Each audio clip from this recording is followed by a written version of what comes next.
Olá pessoal, sejam muito bem-vindos a mais um conteúdo aqui do nosso canal e todo seguidor aqui do canal, quem já passou pelo canal, tem algumas curiosidades sobre a minha carteira, né?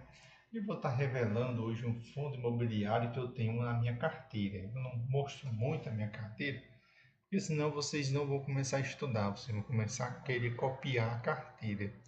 E a carteira é algo muito específico, né? Tem fundos que a gente tem só para ganhar dinheiro, tem fundos que a gente foi quase obrigado a comprar, né? Ou seja, cada fundo imobiliário te conta uma história. Então, o REC 11 ele é um dos fundos imobiliários mais antigos da minha carteira, certo? Então, o REC 11 ele é um fundo de papel. Eu vou estar dizendo por que eu gosto tanto dele. Então, a sua cotação R$ 83,76. O dividendo dele está 14,14%. Meu dividendo é bem maior do que esse, eu acho que está em torno de 15 a 16%. Ele está com 7% de desconto, e aqui já vai o primeiro ponto. Até hoje, no tempo que eu tenho o REC 11 na minha carteira, eu nunca vi ele acima de um, certo? Então é um fundo que sempre quando eu tenho a oportunidade de comprar, eu consigo comprar barato. E os outros fundos imobiliários isso não acontece. Então eu gosto muito dele, porque sempre eu tenho um dinheirinho que eu vou aportar no REC 11, eu não me preocupo, porque ele sempre está abaixo de um. E fundo de papel é ideal que você compre abaixo de um, né? Ou seja, você compra com desconto. Fundo de papel você não pode comprar caro, você tem que comprar sempre abaixo de um. É um indicador que é relevante para papel e não é tão relevante para tijolo. Sua liquidez mais de 3 milhões diária, ou seja, despreocupado. Nos últimos 12 meses subiu 11,96. E você que acompanha aqui o canal viu quando eu disse para você que o período ele bateu R$ 60,04, que foi em dezembro, era uma ótima oportunidade para estar entrando nele, porque você conseguiria pegar um dividendo ainda maior de quase 16%, porque ele iria disparar, e como vocês podem observar, foi justamente isso que aconteceu. Ele disparou, né? No mês ele vem caindo, porque a Selic subiu mais uma vez para 15% e ele tem uma maior exposição à inflação, certo? Mas eu vou estar mostrando algumas coisas para você que essa exposição dele à inflação e subida da Selic não prejudicou tanto. Nos últimos 3 meses subiu 11, nos últimos um ano subiu 12,7, mesmo sendo um fundo de inflação. Nos últimos 2 anos subiu quase 25% e nos últimos 5 anos subiu 61,54%, certo? Quando nós descemos aqui, ele é um fundo de papel. O segundo fator que faz com que eu goste muito dele é a taxa de administração muito baixa, 0,2% ao ano, ou seja, a gestão não é uma gestão comedora de rendimento, então essa tributação não vai afetar tanto o REC 11, até porque a taxa de administração dele já era muito baixa. E os outros fundos de papéis têm a taxa de administração de 1, com os 5% que vai vir já vão para 6%. Aqui, como é 0,2, então temos bons benefícios com ele. Tem mais de 169 mil cotistas, se aproximando de 170 mil. Valor patrimonial R$ 89,24. Último rendimento R$ 1,05. Mais de 26 milhões de cotas sendo negociada e um patrimônio de 2,33 bi. Excelente. REC 11 não está sempre fazendo novas emissões. Então, eu gosto muito disso, porque você vai comprando sem ter o medo da diluição, que acontece com o MXRF11. Por mais que você compre, você sabe que vai ser diluído, porque sempre o fundo faz emissão. Ele caiu em dezembro, mas disparou feito um foguete, deixando o IFIX para trás e já passando o CDI, né?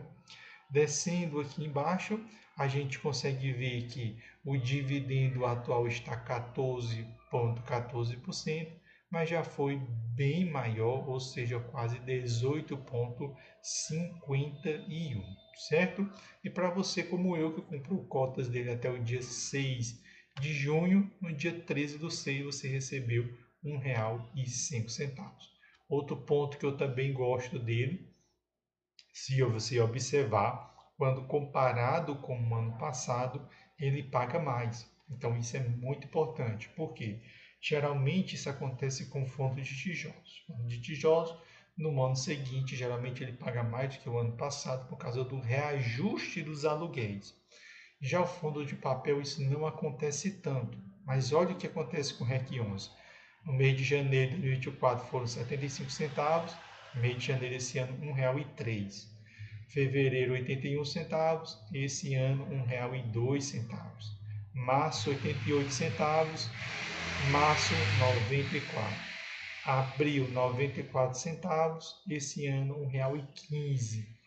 R$ 1,29, que era um valor gigantesco no ano passado, esse ano foi para R$ 1,36. Mês de junho, 76 centavos, esse ano, no mesmo mês, R$ 1,05, ou seja, ele já paga mais do que o ano passado. Outro ponto importante é a distribuição dos seus ativos. Só de CRI ele tem 2,2 bi, só em cota de fundos imobiliários ele tem 96 milhões, imóveis, tem um imóvel no valor de 78 milhões. Ele possui cotas de outros fundos, outros ativos presentes em renda fixa, por exemplo, e caixa, certo? Do ponto de vista de CRI, é a carteira mais pulverizada de CRI que eu já conheci. Ou seja, muitos não gostam, dizendo que ele é muito arriscado. Pelo contrário, ele tem a carteira de CRI mais pulverizada da história. Ou seja, como nós podemos observar aqui, ele tem 100 CRI em sua carteira, com exposições muito baixas, de preferência, sua maioria abaixo de 1%, né? 0,1, 0,2, ou seja, se tivermos algum problema aqui, nós não vamos ter dor de cabeça. Cotas de fundos imobiliários, ele tinha aumentado a sua exposição em cota de fundo imobiliário, ficou por um tempo e rapidamente se livrou. Por quê? Porque fundos como IRDM11, que aumentaram a sua exposição em fundos imobiliários, eles quase quebraram, né? Então, ele tinha feito esse movimento. Eu gravei um vídeo no canal chamando a atenção que isso era um erro. Eu sei que eles não assistiram o meu vídeo, mas foi muito bom eu trazer essa informação porque mostra que a gestora acabou voltando atrás. Não foi porque ela assistiu o meu vídeo, pessoal. Não. É porque a decisão que ela teve foi ruim. Foi o que levou o RDM11 para o buraco. A RDM11 era tão pulverizada em CRI como o REC11, mas decidiu pulverizar sua carteira de fundos imobiliários.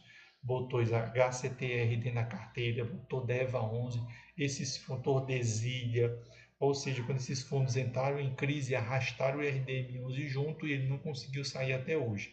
Então o fundo rapidamente se livrou e voltou a ter somente 5 fundos imobiliários. E por último, o seu imóvel, que é o Morumbi Plaza, no valor de 78 milhões. Ele tem uma maior exposição ao IPCA, como nós podemos observar aqui, um IPCA bem potente, IPCA 9, IPCA 11, IPCA 10, IPCA 8. Então, muita gente diz, eu aproveitei a renda fixa porque estava dando IPCA mais 7 lá, certo? IPCA mais 7 lá tributado. Aqui eu tenho IPCA 11 não tributado até o momento. Então, prefiro ficar nos fundos imobiliários do que permanecer lá na renda fixa. Aí me diz, não, mas lá na renda fixa eu tenho liquidez. Não, no IPCA longo, o banco, o tesouro vai dar o valor que ele quiser para você, né? Dependendo de como estão as suas taxas. Aqui não, se eu for de segunda a sexta-feira, a bolsa estiver aberta, eu consigo vender minhas cotas de fundos imobiliários, porque a liquidez é de 3 milhões e eu não tenho mais de 3 milhões dentro da minha carteira em REC 11. E se você está precisando de 3 milhões para resolver um problema seu, é sinal que o seu patrimônio não deveria estar inteiro em fundos imobiliários. Certamente você tem outras coisas. Se você tem uma dívida de 3 milhões, no mínimo o seu patrimônio é gigantesco, acima de 20, 25 ou quem sabe até 30 milhões para você precisar de 3 milhões imediatamente para pagar qualquer coisa, certo? Então, se for de segunda a sexta-feira, você pode estar vendendo aí seus 3 milhões de cotas, que eu sei que você não tem 3 milhões, né? Mas só para mostrar para você que até os fundos imobiliários têm mais liquidez do que os títulos de renda fixa, né? Porque o título de renda fixa você vai ser tributado em 22%. E se tiver mais de um ano, você vai ser tributado nas taxas regressivas, né? E tem que ficar de olho. Se for descontado antes do almoço, você recebe no meio-dia. Se for tributado depois do meio-dia, aí não, você só vai receber o dinheiro no dia seguinte. Aqui não. Se você quiser vender suas cotas, se for valor menor do que 3 milhões, você consegue o dinheiro aí no mesmo dia, certo? Então, para você que tinha curiosidade, REC 11 é uma das principais posições dele na minha carteira e eu acabei de explicar para vocês por que ele está na minha carteira e vai permanecer não para sempre, porque nós não casamos com fundos imobiliários. Se algum momento ele tiver uma crise ou perder o fundamento, eu não terei nenhuma dor em vendê-lo, né? E comprar outro fundo imobiliário que eu acho melhor, aumentar a exposição em outro que eu tenho na carteira, certo?